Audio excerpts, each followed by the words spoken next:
passar neste momento para a conferência de encerramento. Para esse momento, queremos convidar o Dr. Fred Didier Júnior.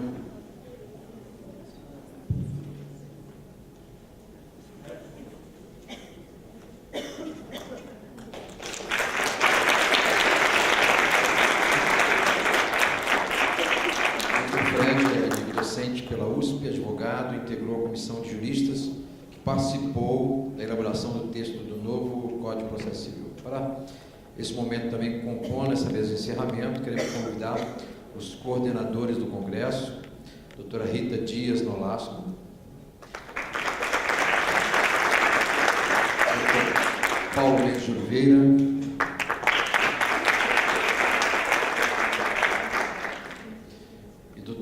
também o Dr. Marco Antônio Rodrigues. Queremos convidar também o Dr. Leonardo para estar compondo.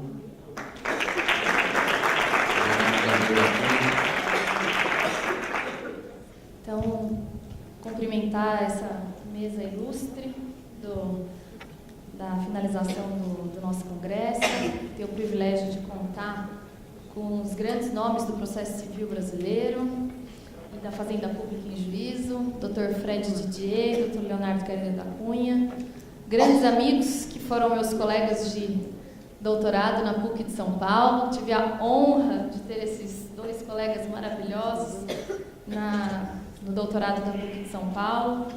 Privilégio, né, de ter conhecido eles e ter acompanhado mais de perto a brilhante carreira que os dois têm traçado. Dizer que eu agradeço pessoalmente, estou muito feliz de vocês estarem aqui, muito honrada e muito obrigada por vocês estarem aqui participando desse congresso. Agradecendo novamente o Centro de Altos Estudos da Procuradoria da Fazenda Nacional da Terceira Região, que me possibilitou essa oportunidade. Agradecer o Procurador Regional da Fazenda Nacional, Dr. Leonardo Curti, que foi quem me nomeou para o Centro de Altos Estudos. Agradecer também o Procurador-Geral da Fazenda Nacional, Dr. Fabrício da Soler, que apoiou esse evento. Dizer que foi muito enriquecedora a parceria na coordenação desse congresso, com o Dr. Paulo Mendes, com o Dr. Marco Antônio Rodrigues também, dois grandes amigos que eu admiro cada vez mais, que eu aprendo muito. Agradecer a todos, né, que participaram. E agradecer, dizer que as grandes instituições têm olhos no futuro, apoiam ideias, novos projetos. Então, dizer assim que eu queria muito ter a oportunidade de trazer a doutora Annelise para falar desses novos projetos da Procuradoria, que a gente tanto se orgulha, apesar de todas as dificuldades que nós estamos enfrentando, né? Dizer que a realização desse evento, com a presença de docentes de diversos estados do nosso país, realmente vem nos brindar nesse momento, nos trazer um ânimo novo, né? Um bom ânimo de continuar caminhando, de continuar em frente, que a gente vai chegar lá. Dizer, né, novamente, que então esse evento está sendo filmado, todos os nossos colegas terão a oportunidade. Agradecer novamente o apoio do FGTS, da ANAP, da AJUF e do Simprofaz, que nos ajudaram bastante na realização desse evento. E, para finalizar, dizer o meu muito obrigado a todos os colegas, ao Dr. Milton, do Centro de Altos Estudos, e o meu muito obrigado na palavra, na expressão da língua portuguesa. O significado da palavra obrigado é um significado muito profundo. O Tratado de São Tomás de Aquino, ele traz 3 níveis de gratidão. O primeiro nível é o nível de reconhecimento intelectual, né? O nível mais superficial de gratidão. O segundo nível é do agradecimento a alguém, do dizer que sou grato pelo que me fez. E o terceiro nível, que é o nível mais profundo de gratidão, é o nível do comprometimento, do vínculo, quando nós nos sentimos vinculados com as pessoas, comprometidos. Então, é nesse sentido que eu digo ao Paulo, ao Marco Antônio, ao Fred, ao Léo, o meu muito obrigado. Que a gente continue parceiros aí nessa vida acadêmica. Aproveitar agora também no encerramento do nosso congresso, falar do primeiro Fórum Nacional do Poder Público, que vai ser realizado dia 17 e dia 18 de junho, né, amanhã e sábado, aqui na Procuradoria da Fazenda Nacional, que vai sediar esse evento. Esse evento é coordenado também por mim, pelo Marco Antônio, pelo Paulo, com a bênção do Fred Didier. Sim. A ideia, né, dos fóruns nacionais, né, para discutir o projeto do Código de Processo Civil foi do Fred. A gente se inspirou na ideia dele. Foi no FPPC, né, que a gente teve a ideia de fazer o Fórum Nacional do Poder Público. Esse primeiro fórum tem 6 grupos de debates. O primeiro grupo é sobre prerrogativas processuais e o poder público, que vai ser liderado pelo professor Leonardo Carneiro da Cunha. O segundo grupo é sobre os meios alternativos de solução de conflitos, que vai ser liderado pelo Dr. Fábio Capucho, de Mato Grosso do Sul. O terceiro grupo é o poder público e a litigância de massa, precedentes, aspectos econômicos do processo, que será liderado pelo Dr. Fábio Monerá, de São Paulo. O quarto grupo é sobre o novo Código de Processo Civil e o mandado de segurança, que vai ser liderado pelo Dr. Ronaldo Campos, do Rio de Janeiro. O quinto grupo é sobre o novo Código de Processo Civil e a execução fiscal, que será liderado pelo Dr. Newton Ramos, do Maranhão. E o sexto grupo é o novo Código de Processo Civil e o processo tributário, que vai ser liderado pelo Dr. Ravi Peixoto, da Paraíba. Então, a intenção do fórum é agrupar toda a advocacia pública de todos os estados, municípios. É um evento aberto a todos aqueles, não só a advocacia pública, mas a todos aqueles interessados, né, no estudo do processo civil público, para a gente tentar propor enunciados interpretativos para ajudar na orientação da aplicação do novo Código de Processo Civil. E a gente está começando o Fórum Nacional agora, tenho certeza que ele vai frutificar e pode ser utilizado para cenários de debates também de projetos de lei, como o projeto da nova lei de execução fiscal e outros projetos. E deixar, assim, registrado meu profundo agradecimento aos secretários gerais, doutora Fernanda Pilar, minha amiga querida, procuradora da Fazenda Nacional, que trabalha comigo, uma pessoa excepcional, muito esforçada, que também ajuda em todos os projetos. Já vou convocar o Felipe e a Flávia também aqui para o fórum. Dizer, Fernanda, que assim, essa parceria de trabalho é realmente fundamental. Dizer que a ajuda de vocês para que esse fórum se concretizasse foi realmente fundamental. A Fernanda e o Rodrigo Gismondi, que é do Rio de Janeiro, que trabalha diretamente com o Marco Antônio. Então está feita aí a propaganda do fórum, está feito o convite, tá? Amanhã, às 9 horas da manhã, quem quiser pode fazer a inscrição na hora, escolher o grupo que gostaria de participar, estão todos convidados. E passo a palavra então para o Dr. Paulo Mendes. Boa tarde a todos. Mais uma vez agradeço aos queridos Rita e Paulo por essa oportunidade que nós tivemos de juntos montarmos o Fórum Nacional do Poder Público. Também trabalhamos na gestação desse congresso, parabenizar a PFN por essa oportunidade de capacitação. Lá na Procuradoria do Estado nós também já fizemos um evento no primeiro semestre grande, vamos fazer outro no segundo semestre, então logo esteja modelado, vamos enviar aí o convite também para os colegas da PFN que têm interesse de estar lá conosco.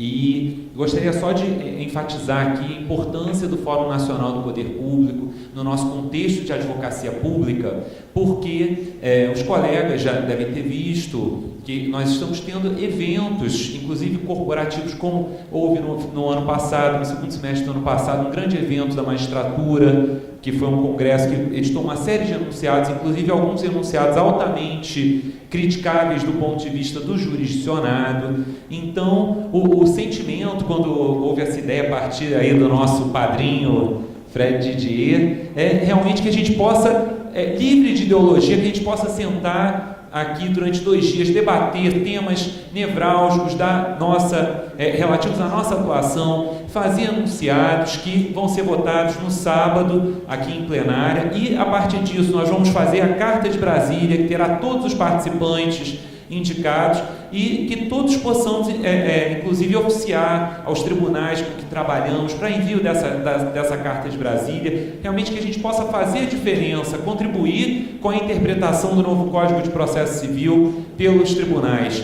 até porque, já que o Código vem com uma perspectiva pluralista, uma perspectiva de contraditório, quem sabe nós, enquanto advocacia pública, sobretudo, apesar de, como disse a Rita, um evento aberto também a outras instituições, a outras pessoas que não só advogados públicos, mas que nós possamos, por meio desse ambiente plural, fazermos uma contribuição relevante para essa interpretação. Inclusive, nós já até marcamos o 2º fórum já para o ano que vem, no Rio de Janeiro, na mesma data do que está ocorrendo aqui em Brasília, para o qual vai ser na PGE do Rio. Nós também temos um auditório como esse aqui, praticamente do mesmo tamanho, todos já estão mais do que convidados, e então acho que poderíamos até já fazer intimação pessoal dos colegas aqui para estarem conosco.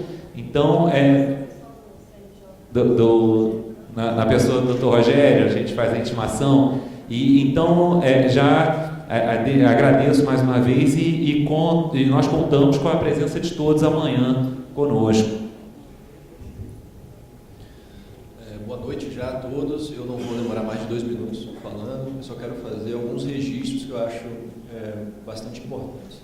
Primeiro, todos os agradecimentos já foram feitos. Eu quero dizer que foi uma grande honra participar dessa jornada de montagem desse congresso com a doutora Rita, com o doutor Marco Antônio, e dizer que nós conseguimos, pela primeira vez, trazer alguns dos maiores processualistas do país, graças à união de forças, graças à união das forças da Rita, o grande trabalho da Rita, o grande trabalho do Marco Antônio, procurador do Estado do Rio de Janeiro, e o meu trabalho.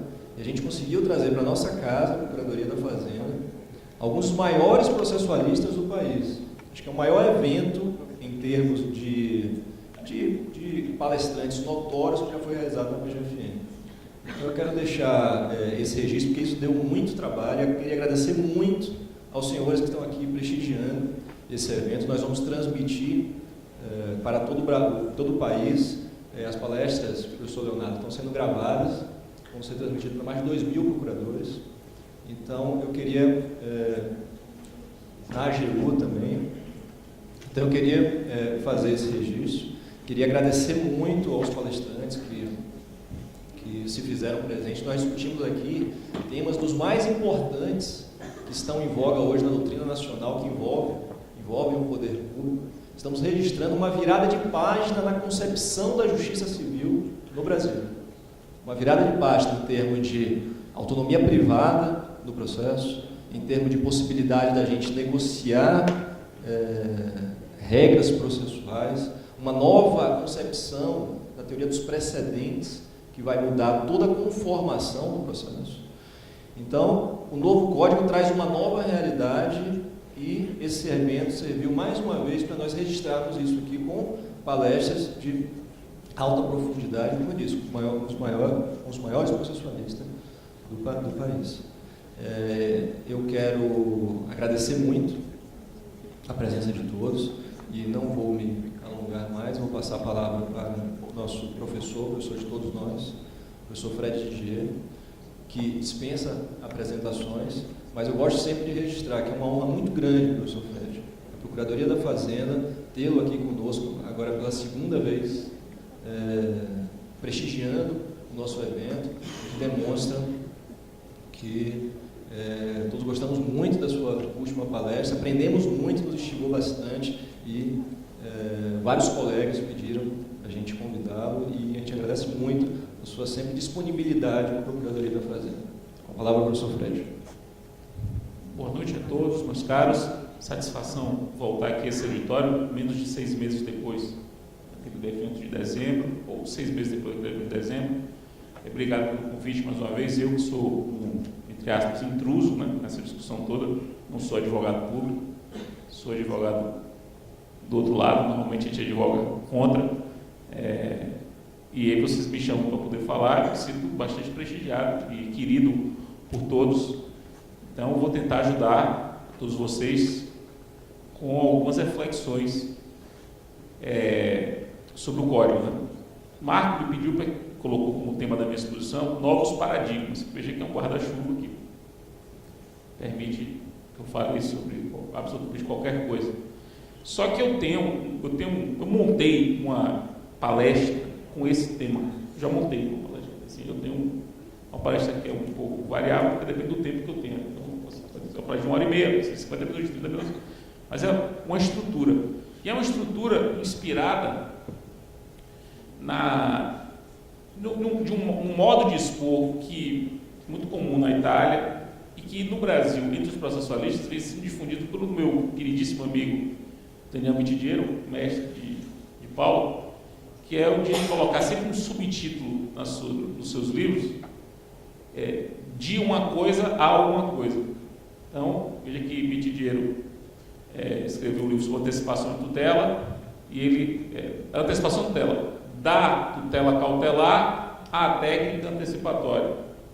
Publicou um livro sobre Corte Suprema, da jurisprudência ao precedente, claramente inspirado em obras muito famosas, como, por exemplo, a obra de Bobbio, da estrutura à função, das fontes às normas, de Guaxinim.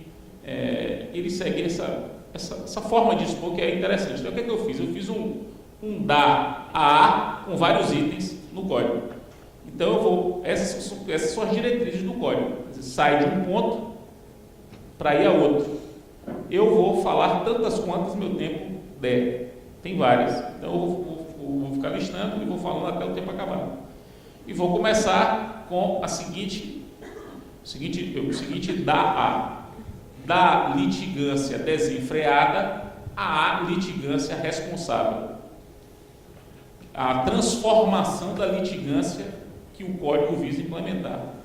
E essa transformação é menos óbvia do que os temas óbvios, como precedentes, negócios, etc. São temas óbvios. Essa transformação da litigância de desenfreada, ou desembestada, ou sem limites, para uma litigância responsável, ela é muito evidente ao longo de todo o código. E eu quero dar alguns exemplos de como o código se preocupa com isso. Como o código é muito preocupado com essa litigância responsável. Vou começar com o óbvio exemplo dos honorários advocatícios.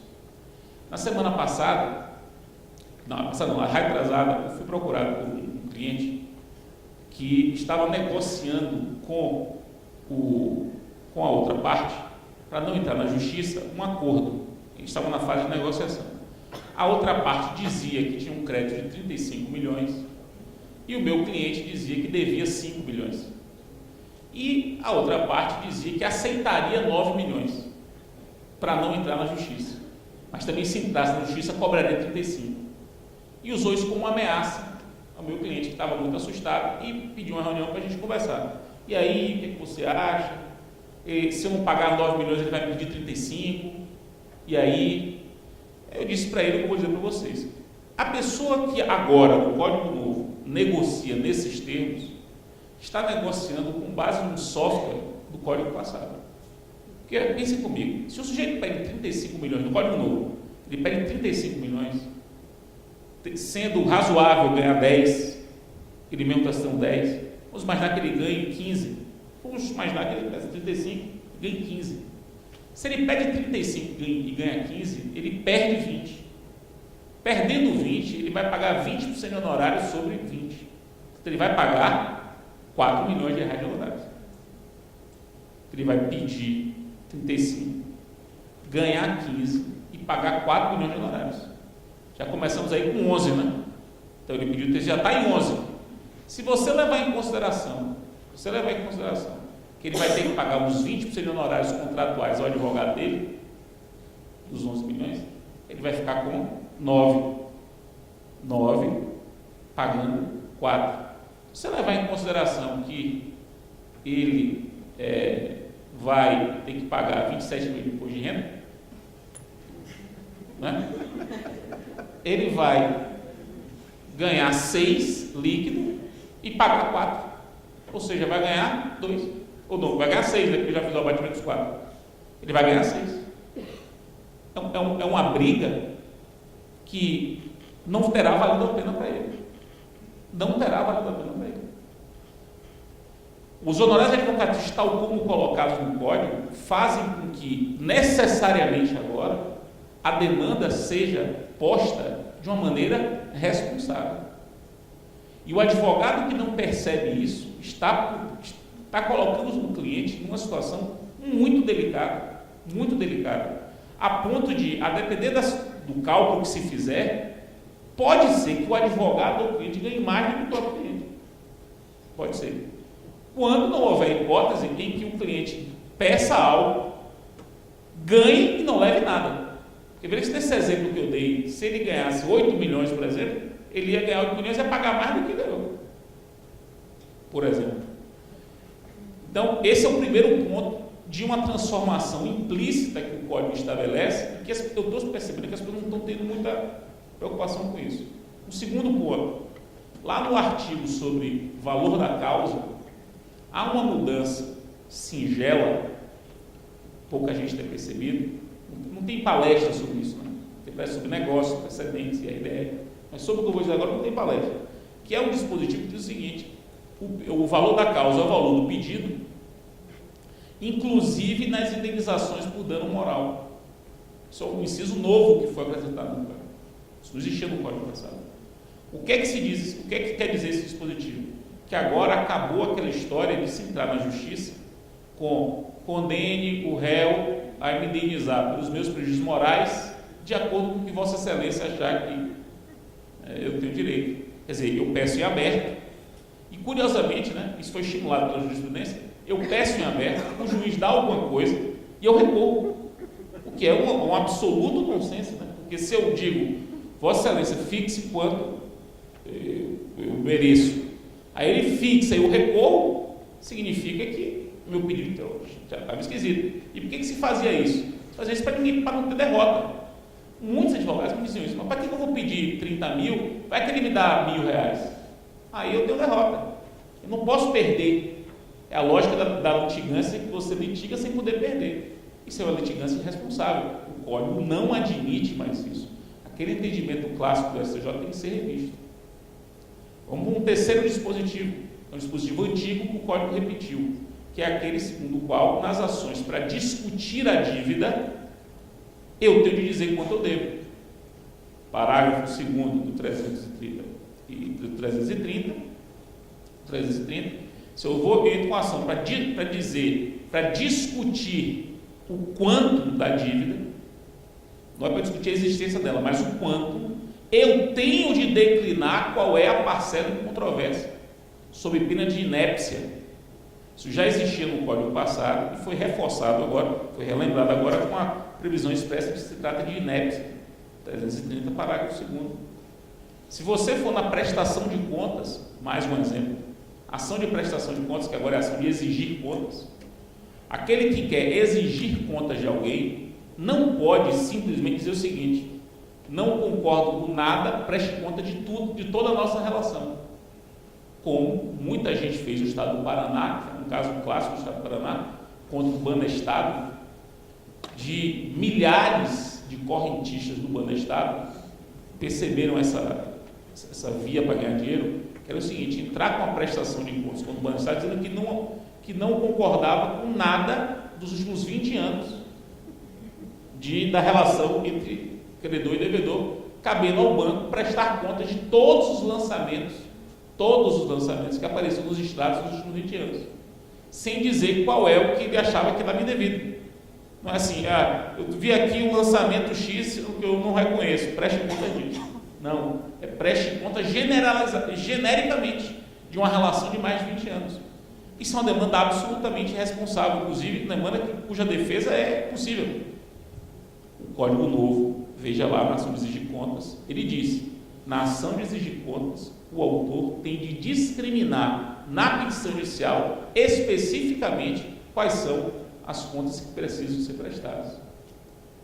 Vocês aqui falaram um pouco na palestra de Léo sobre a necessidade de declinar o valor na impugnação ao cumprimento de sentença. Isso também é uma comprovação, uma demonstração de litigância responsável que o Código impõe.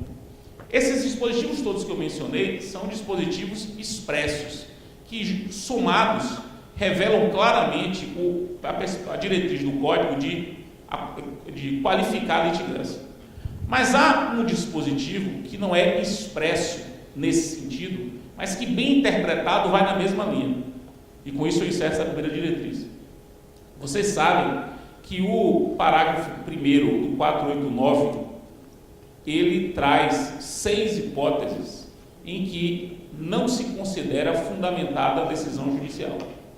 Tem 6 incisos em que o legislador reconhece que naqueles casos a decisão não é fundamentada.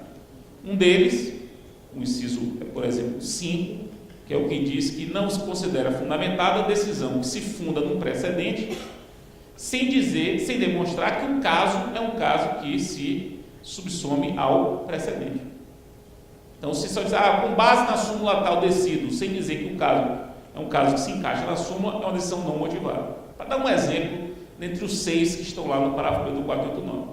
Pois bem, o que isso tem a ver com a litigância responsável, tal como eu estou expondo para vocês? Na linha do que Mitidiero defende, que eu acho que está corretíssimo, Mitidiero diz o seguinte, que o dispositivo que impõe ao juiz um dever de fundamentação com esse grau de analiticidade, com esse grau de sofisticação, num processo que se pauta pela cooperação, traz como efeito reflexo a necessidade de apostulação ser também assim. Aquele que postula com base em precedente obrigatório não pode simplesmente se referir ao precedente. Ele tem que dizer que o caso, por que aquele caso se aplica ao precedente. Aquele que postula contra o precedente, portanto, para que o precedente não seja aplicado ao caso, não pode simplesmente dizer que o precedente não se aplica. Ele tem que demonstrar que há distinção, exatamente como manda o parágrafo 1º do inciso 6, parágrafo 1º do 489. Em suma, a exigência de motivação qualificada impõe uma exigência de postulação qualificada. Por quê? Porque não se admite mais no Código postulações genéricas, pouco claras, né, obscuras. A litigância tem que ser precisa, clara, de modo que o contraditório seja preciso e a decisão seja tão completa quanto possível. Então, essa é a primeira diretriz que eu gostaria de destacar. Vamos agora à segunda diretriz. A segunda diretriz é o seguinte, vamos dar um nome para ela, né? Do processo coletivo das ações coletivas, ao processo coletivo misto, ou de técnica mista. Do processo coletivo das ações coletivas ao processo coletivo de técnica mista. Vou explicar, o nome que eu dei foi propositadamente pedante, para que vocês ficassem prestando atenção no que eu vou dizer, né? Porque se eu dissesse algo muito simples, vocês não prestarem atenção. Então, eu tive que dizer dessa forma para vocês entenderem. Olha só, para vocês prestarem atenção no que eu vou dizer. Todos nós aqui estudamos o processo coletivo a partir da perspectiva das ações coletivas. Então, a nossa ideia de processo coletivo é a ideia de ação coletiva. Aquela ação proposta por aqueles legitimados para tutelar direitos difusos e coletivos e individuais homogêneos, que tem o propósito de obtenção de uma coisa julgada coletiva. Então, é uma ação por alguns legitimados, por determinado objeto, para obtenção de uma coisa julgada coletiva. Essa é a perspectiva tradicional do nosso processo coletivo. Só que de uns anos para cá, de uns 10 anos para cá, desde a implantação dos repetitivos, 10 anos mais ou menos, consagrando agora no Código que não só melhorou o regramento dos repetitivos, como criou o IRDR, nós desenvolvemos no Brasil uma outra técnica de tutela coletiva, que não é por ação coletiva, que é a técnica do julgamento de casos repetitivos. O julgamento de casos repetitivos é uma técnica de processo coletivo. Só que é uma técnica de processo coletivo que não se confunde com a ação coletiva. Veja bem, quando se instaura um IRDR, você está instaurando um processo coletivo. Portanto, está instaurando um processo que tem por objeto uma situação coletiva. Só que esse processo não é uma ação coletiva. É um outro processo coletivo que tem outro propósito, outra estrutura técnica distinta da ação coletiva. Mas ambos são processo coletivo. E aí você vai perguntar, mas por que é diferente? As diferenças são inúmeras. Começar pela finalidade. Perceba que o julgamento de casos repetitivos, o propósito do julgamento de casos repetitivos é gerenciar um passivo de casos que estão pendentes e firmar um precedente obrigatório. Precedente obrigatório. Não tem nada a ver com coisa julgada. A coisa julgada é o propósito de uma ação coletiva. Terminada a ação coletiva com decisão de mérito, você vai ter coisa julgada coletiva. A coisa julgada sobre aquela situação jurídica litigiosa. No julgado IRDR, você não vai ter uma coisa julgada sobre a questão repetitiva. Que você vai ter um precedente sobre a questão repetitiva. E aí já muda tudo. Porque uma coisa julgada pode ser discutida de uma maneira. Rescisória, por exemplo. Um precedente pode ser discutido de uma outra maneira. Então essa é a primeira diferença. A segunda diferença, quem é que pode propor uma ação coletiva? Aqueles legitimados lá do artigo 5º da Legislação Civil Pública. Quem é que pode provocar um IRDR? A galera do Brasil pode provocar um IRDR. Basta pensar que qualquer sujeito de processo onde uma questão repetitiva se encontra, pode provocar o IRDR. Então, a provocação do IRDR é quase que universal. Portanto, o IRDR, eu falo que o IRDR como sinônimo de casos repetitivos. O IRDR acaba sendo uma tutela coletiva que pode ser acionada por praticamente todo mundo, diferentemente da ação coletiva, cuja legitimidade ativa é muito restrita. Terceira diferença, o objeto. Não é qualquer assunto que pode ser objeto de ação coletiva. Os senhores sabem da PFI que não pode haver ação coletiva em matéria tributária, mas pode ter IRDR em matéria tributária, porque não há nenhuma questão de direito que não possa ser objeto de IRDR. Qualquer questão de direito pode ser objeto de IRDR, e nem toda questão de direito pode ser objeto de ação coletiva. E veja que o IRDR pode ter por objeto questão processual, que não vai poder ser objeto de uma ação coletiva, mas pode ser objeto de IRDR. O que é que eu quero mostrar para vocês, meus caros? Eu quero mostrar que o nosso repertório sobre tutela coletiva, que todo ele foi formado para compreender as ações coletivas, tem agora que ser ampliado para compreender o IRDR também como um instrumento de tutela coletiva, com nuances, com características distintas. Inclusive, meus caros, os senhores sabem, é plenamente possível que haja uma concomitância de ação coletiva com IRDR. É possível que isso vai acontecer. E aí surgem os problemas relacionados às interações entre casos repetitivos e ação coletiva. São problemas interessantíssimos. A começar, um exemplo. Se a questão repetitiva aparecer em uma ação coletiva, ela aparece em ação coletiva e em ações individuais. A mesma questão aparece em ações coletivas e ações individuais. A mesma questão de direito. Qual será o caso piloto? Qual será o caso a ser escolhido como representativo da discussão? É um problema. O que é que a doutrina está propondo? Antônio Cabral propôs isso, eu acho que ele tem razão. Que havendo entre uma causa individual e uma causa coletiva, ambas discutem a mesma questão, preferem, para fins de caso piloto, a ação coletiva. Imaginem, meus caros, que a ação coletiva escolhida como causa piloto, o titular da ação coletiva abandone ou desista. Porque é possível, né? No caso piloto, o piloto desistir ou abandonar. Desistência ou abandono, diz o código, não impedem o prosseguimento para a fixação da tese. Mas eu lhes pergunto, e se a desistência ou abandono se der num caso piloto, que é uma ação coletiva? Aí nem poderá haver desistência. Vai ter que prosseguir para julgar o caso piloto. Essa desistência é ineficaz, porque nas ações coletivas a desistência é ineficaz, tem que gerar sucessão processual, o que vai gerar uma situação curiosa.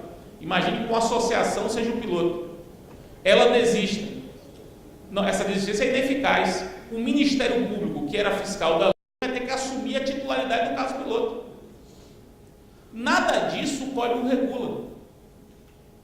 São interações que vão surgir da prática de um sistema que é misto. O sistema é misto. O sistema de tutela coletiva no Brasil não se exaure nas ações coletivas. O sistema de tutela coletiva no Brasil é agora um sistema com duas técnicas que vão ter que conviver com propósitos distintos, e vocês, que são advogados de litigantes habituais,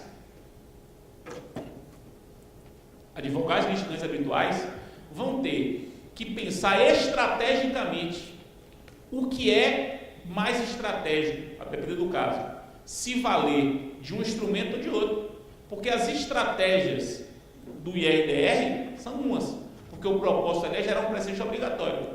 As estratégias na ação coletiva são outras. Um exemplo prático: se você perde uma ação civil pública no TJ da Bahia, uma sentença de procedência contra você, no TJ da Bahia, você perde e não recorre, coisa julgada. Coisa julgada, um abraço, perdeu, coisa julgada. Se for um IRDR que você perdeu no TJ da Bahia e não recorre, você forma um precedente, mas só na Bahia. É um precedente que vale para a Bahia. Não tem coisa julgada. Vai ter um precedente na Bahia. Se for numa ação coletiva, você perde e aí é coisa julgada. E coisa julgada, os senhores sabem, valerá onde for, onde houver necessidade que ela vale. Se você perde na Bahia e a coisa julgada tem que produzir efeitos no Amapá, vai produzir efeitos no Amapá. Porque a coisa julgada não tem problema. Ela vai produzir onde tiver que produzir. Então, isso é uma questão de estratégia que vai ter que se pensar claramente. A ação, vou dar um exemplo da Advocacia Pública da Bahia, que acho que merece um convite desse fórum para os procuradores do Estado da Bahia explicar a estratégia deles nos IRDRs. Os caras fizeram uma estratégia sensacional, eu reputo sensacional. O Estado da Bahia foi o primeiro a propor a solicitar IRDR lá. Eles passaram para o ano de 2015, um grupo lá, eles fecharam. Eram uns 10 caras, assim, top de linha da litigância do Estado da Bahia, da Procuradoria do Estado. Se reuniram, passaram o ano de 2015 selecionando os casos para IRDR, selecionaram 11 casos. 11 casos. Isso aqui. Prepararam tudo certinho. O código começou a vigir dia 18 de março, uma sexta-feira. 22, terça-feira, eles protocolaram os 11. Só que o que é protocolar o IRDR? O que é protocolar o IRDR? Eles esperaram a regulamentação do tribunal e perceberam o seguinte: como há diversos processos repetitivos, eles foram naquele cujo relator compreendia mais as teses. Neste caso aqui, a gente quer suscitar IRDR nesse caso aqui. Isso é estratégico, meus caras. Vocês podem fazer isso numa ação civil pública? Não podem. Mas no IRDR vocês podem. Esse caso aqui é o caso que está mais bem instruído, é o melhor relator. Vamos fazer com que ele afete para ele ser o prevento e julgar não é julgar, é conduzir a discussão do IRDR. E foi o que aconteceu hoje, agora de manhã, recebi aqui o torpedo hoje de manhã, que eu pedi para ele me monitorar enquanto isso, porque eu fico muito ansioso, né, para poder saber o código vivo, né? O código vivo me deixa muito feliz. Então, ele me avisaram, Fred, os 3 primeiros foram admitidos hoje. Então, já existem 3 IRDRs admitidos na Bahia, os 3 do Estado da Bahia. Numa estratégia de litigância que foi realmente estratégia, eles se prepararam para isso e conseguiram o propósito deles. São 10 mil processos discutindo isso. 10 mil processos. todos relacionados a, inclusive, matérias que não vão nem subir para recurso especial, porque é tudo matéria de direito local.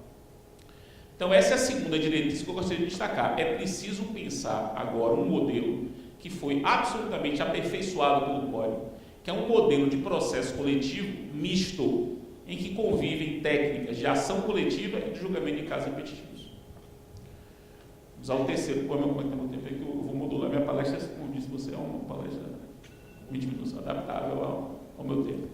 Uma terceira diretriz do Código evidente, eu já disse, nós podemos chamar de da tutela diferenciada à tutela diferenciável. Da tutela diferenciada à tutela diferenciável. Uma transformação evidente do Código. Reparem bem, meus caros, tutela diferenciada é uma expressão muito cara para os processualistas brasileiros. Ela se disseminou nos anos 70, sobretudo aqui no Brasil, por obra de Proto Pisani, que é um processualista italiano, que escreveu um texto muito famoso sobre tutela diferenciada. O que ele chamava à época de tutela diferenciada? Para simplificar, tutela diferenciada é exatamente os procedimentos especiais, técnicas de especialização do procedimento para atender situações peculiares que não podiam ser tuteladas por um procedimento comum. Então, a tutela diferenciada era uma técnica legislativa de criação de adaptações procedimentais às situações peculiares do direito material, sobretudo isso. Só que veja que a tutela diferenciada sempre foi vista pela perspectiva do legislador. Quer dizer, o legislador criaria parâmetros ou padrões de procedimentos diferenciados em relação ao comum. Ou seja, a tutela diferenciada era vista como um aumento do cardápio legislativo de procedimentos. Quer dizer, o legislador que apresenta um cardápio de procedimentos pelos quais parte pode ser uma lei, teria que ampliar esse cardápio, colocar procedimentos mais adequados a determinadas situações. Então, era uma visão muito importante para a época, influenciou demais o pensamento brasileiro. Só que chegando na década de 90 aqui no Brasil, se começou a perceber que um esgotamento dessa ideia. Porque o legislador nunca conseguia imaginar todas as peculiaridades de um caso. O legislador tem um limite de abstração, né? Um limite, ele vai para o ordinário. Então ele consegue imaginar uma abstração até certo ponto. Só que os casos concretos começavam a revelar problemas insuspeitos até então. Então começou a se desenvolver no Brasil o entendimento segundo o qual o juiz, e aí não mais o legislador, o juiz, no caso concreto, percebendo as peculiaridades do caso concreto, poderia fazer ajustes do processo no caso concreto. Portanto, uma diferenciação do procedimento feita pelo juiz caso a caso. Portanto, a tutela deixa de ser pronta, quer dizer, o procedimento deixa de ser pronto para ser utilizado e passa a ser um ponto de partida que pode ser manipulado pelo juiz fazendo ajustes caso a caso, tanto de um procedimento prêt-à-porter a um procedimento de alfaiataria judicial. Quer dizer, o juiz, como alfaiate, vai fazer um procedimento sob medida daquele caso, não necessariamente indo para uma loja pegando um procedimento prêt-à-porter para ser utilizado, qualquer que seja o caso. Muita gente defendeu isso, o Código Português consagrou isso expressamente, o Código Português consagrou isso, o Código Inglês também, o Código Inglês de 99 também consagrou essa possibilidade, e isso impressionou muitos brasileiros. Muitos brasileiros começaram a defender que isso seria possível no Brasil, embora sem previsão legal, seria possível no Brasil a partir da ideia de devido processo legal ou de direito de ação. Eu, particularmente, defendia pelo devido processo legal, Marinoni, por exemplo, defendia pelo direito de ação. Para Marinoni, o direito de ação é exatamente o direito à construção de um procedimento adequado a cada caso. E eu defendia a mesma coisa com base no devido processo legal, entendendo que um processo, para ser devido, tem que ser adequado às peculiaridades do caso.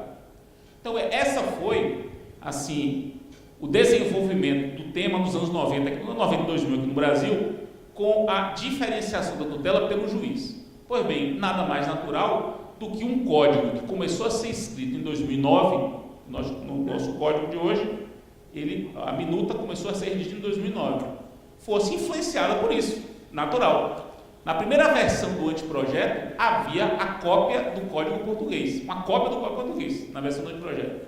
O juiz poderá adequar o processo às peculiaridades do caso. Tinha um dispositivo no Código que diz isso. Esse dispositivo bateu o recorde de impugnação parlamentar no Senado. Foi o dispositivo mais mal avaliado no Senado, fase 1, a ponto de ele ter saído já no Senado, fase 1. Ele nem foi para a Câmara, nem voltou para o Senado. Ele nem chegou a ser aprovado pelo Senado. Tamanha rejeição que parte dos advogados que não conheciam toda essa discussão, os advogados conheciam essa discussão dos processualistas. Vai para a advocacia, de um modo geral, ver como é que o juiz pode fazer o procedimento que quiser no caso a caso, no dia tem um, não pode, acabou, não deixa. Não passou. Pois bem, só que o código, nada obstante não conter essa regra, o código traz manifestações dessa diferenciação caso a caso feita pelo juiz. Basta ver a regra que permite que o juiz dilate os prazos processuais. Agora o juiz pode dilatar os prazos processuais de acordo com as peculiaridades do caso. Percebam que isso é uma regra que permite que o juiz ajuste o processo caso a caso. Pois bem, só que aí o tempo foi passando e as discussões dos anos 2010 em diante, que eu não sei como é que chama isso? Anos 10? Como é que chama? Anos 90, anos 10. Para a nossa geração dizer anos 10 parece coisa que... eu sei que é 2010, mas ninguém vai entender que a gente está falando de anos 10 que é 2010. Mas entendam vocês, anos 2010, acho que vocês entendem assim, anos 2010, a doutrina do Brasil já estava numa outra fase. E aí o código já era um código escrito para os anos 90. Veja que coisa interessante. Porque nos anos 2010 já estava escrito outra coisa, que era a diferenciação do procedimento, não mais apenas pelo juiz, mas pelas partes. E aí surge a ideia dos negócios processuais atípicos, que é a última fronteira da diferenciação da tutela judicial. Que de uma tutela judicial pronta e acabada, oferecida pelo legislador, a uma tutela judicial ajustada ao caso concreto, ora pelo juiz, como se pretendia nos anos 90 e nos anos 2000, e agora com o Código tendo consagrado, e aí passou, isso veio da Câmara, colocamos isso lá no artigo 190 e passou. Nós temos agora um procedimento que pode ser simplesmente construído pelas partes. Simplesmente construído pelas partes.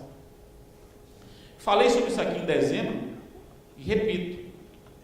Para mim é plenamente possível que vocês façam isso e no âmbito administrativo. A consensualidade invadiu o direito público. Uma orientanda minha no doutorado, procurador do Estado da Bahia, Lorena Miranda, vai defender agora, 22 você podia inclusive ir nessa época, 22 de agosto. É uma segunda-feira. A tese de doutorado dela é Convenções Processuais e o Poder Público. A tese de doutorado é só sobre ela, procuradora do Estado, enfrentou o tema. E ela parte de uma premissa que é uma premissa correta, meus caros. A consensualidade invadiu o direito público. Não adianta a gente negar isso. A consensualidade invadiu o direito público. E quando eu uso o verbo invadir, que parece um verbo pesado, mas eu falo por bem. Conquistou, vou fazer um verbo mais leve. Conquistou o direito público. Conquistou o direito público. Não é por acaso que nós hoje falamos em acordo de leniência. Não é por acaso que nós temos uma lei nacional de mediação que tem um capítulo inteiramente dedicado à mediação e à autocomposição envolvendo o poder público. Não é por acaso que falamos em colaboração premiada. Não é por acaso que falamos em parceria público-privada, arbitragem do poder público. Isso é o quê? Isso é uma claramente demonstração de que no espaço do direito público há espaço para consenso.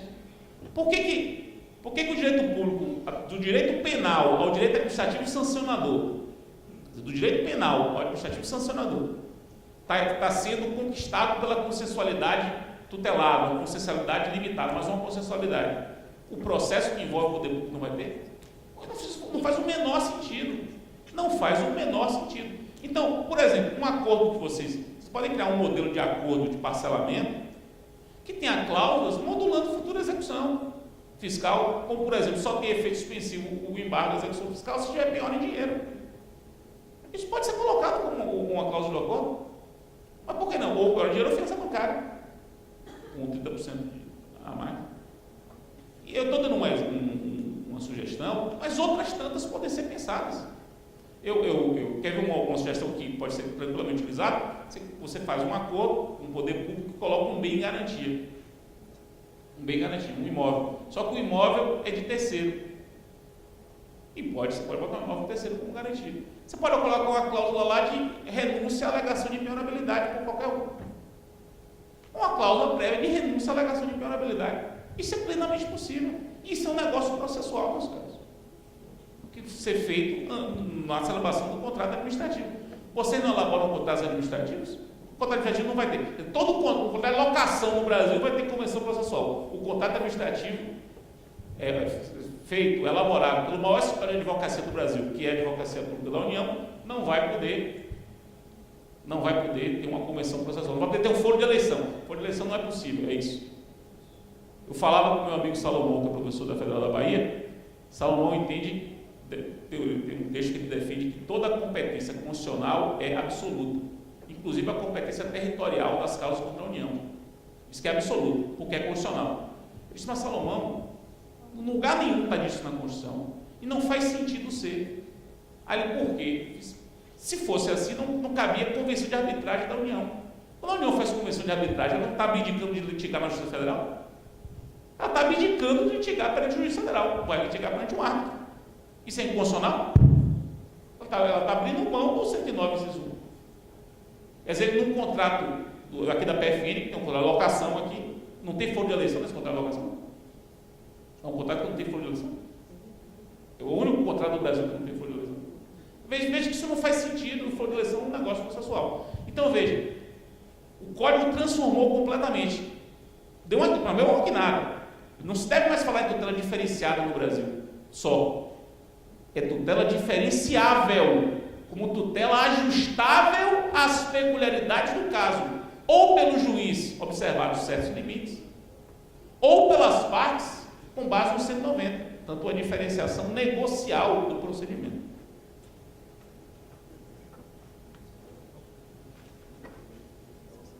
É porque o problema é um preconceito. O Paulo está me dizendo assim, negócio jurídico e fazenda pública, isso vai prejudicar a fazenda. Como se todo negócio fosse prejudicar a fazenda. Isso é um erro, meus caros. O negócio pode beneficiar a fazenda, e o negócio pode ser bom para ambas as partes. Ambas as partes é mal, porque remete a Russomano, né? Remete a Celso Russomano, não deveria ter falado isso, mas pode ser bom para todo mundo. Meus caros, a gente está vivendo uma época em que o procurador da República chega para um acusado de crime e negocia pena, negocia perdão judicial, e vocês da Fazenda Pública vão ficar discutindo se podem fazer uma convenção processual. Isso não faz o menor sentido, meus caros, com todo respeito, não faz o menor sentido. Quer dizer que cabe colaboração premiada no processo penal, mas não cabe colaboração premiada na improbidade administrativa. É isso. Improbidade administrativa, eu não posso negociar sanção da improbidade. Agora eu posso negociar sanção penal. Sanção penal é objeto da negociação. Agora sanção de improbidade não, essa não dá. Isso não faz o menor sentido. Não faz o menor sentido. A proibição de autocomposição em improbidade administrativa é uma proibição que agora foi ressuscitada, né? Porque a MP caiu, ela foi ressuscitada, mas veja que é um fóssil legislativo. Ela é um fóssil legislativo, porque ela vem de 92, parágrafo 1º do artigo 17 da Lei de Improbidade, vem de 92. Em 92 não havia transação penal no Brasil, só veio em 95. Não havia suspensão condicional do processo penal, que veio em 95. Então o que é que o pessoal de 92 fez? Transformou a ação de improbidade no que era ação penal. Quer dizer, a ação penal é uma ação indisponível, não pode fazer acordo, não pode fazer nada. Então a ação de improbidade em 92 tinha que seguir essa linha. Aí de 95 para cá, a ação penal se transforma, transação penal, suspensão condicional do processo penal, colaboração premiada, se transforma num processo em que a consensualidade invadiu, e a ação de improbidade continua a mesma de 92. É um fóssil legislativo. Fóssil é uma das palavras mais emblemáticas, porque conceitue fóssil, você sabe conceituar. Eu sei lá para o dicionário, eu vou conceituar fóssil da minha maneira, sem conceituar, sem ver o dicionário. O que é um fóssil? Fóssil é aquilo que você vê, qualquer coisa que você está vendo, que é visível, e que você vendo sabe que não é do seu tempo. Você sabe, isso aqui é um resquício, eu estou vendo um resquício de um tempo que existiu e ficou, foi ficando. É uma sobra da história. É uma sobra da história. Um retrato do passado. Eu estou conceituando o fóssil dessa maneira. O parágrafo 1º do 17 é um fóssil. Você vê claramente que é um dispositivo que teve o seu papel, mas não tem menor sentido hoje em dia. Menor sentido. Não há nenhuma aplicação. Não por acaso, o Ministério Público Federal está fazendo colaboração premiada em improbidade administrativa. Em diversos casos. Inclusive, me disseram que há cláusulas de colaboração premiada penal que envolve não entrar com a ação de improbidade. Quer dizer, a cláusula é, vamos discutir só isso aqui, está resolvido, a gente não entra com a ação de improbidade. O Ministério Público não entra. Você veja que é uma negociação, é uma espécie de troca. Eu, particularmente, não vejo nenhum problema nisso. É preciso abrir a cabeça. Com isso, meus caros, eu consegui falar quantos? 3? Eu tenho 7. Eu selecionei 7 para poder falar. Mas eu acho que 3. É porque eu fico modulando. São peças que eu vou adaptando de acordo com a. Por exemplo, mediação é uma mudança, né? Dos meios alternativos à justiça multiportas. É uma outra diretriz. Dos meios alternativos à justiça multiportas. Mas vocês já falaram sobre isso aqui. Uma outra diretriz é da jurisprudência dominante aos precedentes obrigatórios. Mas vocês também já falaram aqui sobre isso. Então, seria uma perda de tempo. Da boa-fé subjetiva à boa-fé objetiva. Isso é uma transformação evidente do processo inquisitivo ao processo cooperativo. Há diversas transformações, são transformações do sistema que são fundamentais para que a gente possa compreender o novo processo civil brasileiro. Meus caros, muitíssimo obrigado, parabéns pelo evento e boa sorte amanhã no fórum.